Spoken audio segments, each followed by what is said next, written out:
જય માતાજી મિત્રો, નાહી ધોઈને તૈયાર થઈ ગયો ફર્સ્ટ ક્લાસ ને ડાયરેક્ટ ગાયને રોટલી ખવડાવી દીધી, જેમ આપણે દરરોજ ખવડાવીએ અમને. આપણે આવી ગયો આપણા રથ પાસે ને રથને નાખી ચાવી અને કરી દીધું ચાલુ. ડાયરેક્ટ ગયા ગયા જ્યુસ પીવા માટે. અને હું આવી ગયો જ્યુસવાળા કાકા પાસે ને મેં કીધું કે ચાલો કાકા હવે આપણું પહેલાં જ્યુસ બનાવો. તો કાકા કે ચાલો 2 મિનિટ ખમો. મેં કીધું ખમવા નથી, ફટાફટ બનાવો ને. કાકાએ બનાવ્યું જ્યુસ ને મેં ભર્યો ગ્લાસ ભરીને ફટાફટ પી ગયો અને પીને ડાયરેક્ટ નીકળી ગયો ઓફિસ સાઈડ. હેલ્થ માટે બહુ સારું. ઓફિસમાં ગાડી સેટ કરી દીધી અને ડાયરેક્ટ આવી ગયો ઉપર. અત્યારે વાગ્યા હતા 10:30 ને અત્યારે હીરા થોડાક હતા ચાલુ આપણી પાસે. અને બપોરે બેસી ગયા ડાયરેક્ટ. હવે ડાયરેક્ટ 12 વાગે બેસી ગયા અમે જમવાનું ફર્સ્ટ ક્લાસ દેશી ભોજન ને વરસાદ ચાલુ હતો ને ખાવાની ખૂબ જ મજા આવી ગઈ. અને પછી 3 વાગે મારો એક ફ્રેન્ડ આવ્યો જેનું નામ સિદ્ધાર્થ હતું, એ આવીને વિયો ગયો, ભાગતો હતો.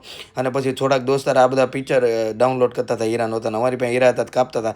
વાગી ગયા રાતના 7. હીરા બીરા જમા કરાવીને પછી છેલ્લે અમે નીકળી. તો અમે ડાયરેક્ટ ઘરે જવા નીકળી ગયા અને આવી ગયા નીચે આવીને આ ભાઈ કે મારે આવું, તો મેં એને લઈ લીધા. ઘરે આવીને કોમ્પ્યુટરમાં બેઠો હતો ને અહીંયા આપણો બ્લોગ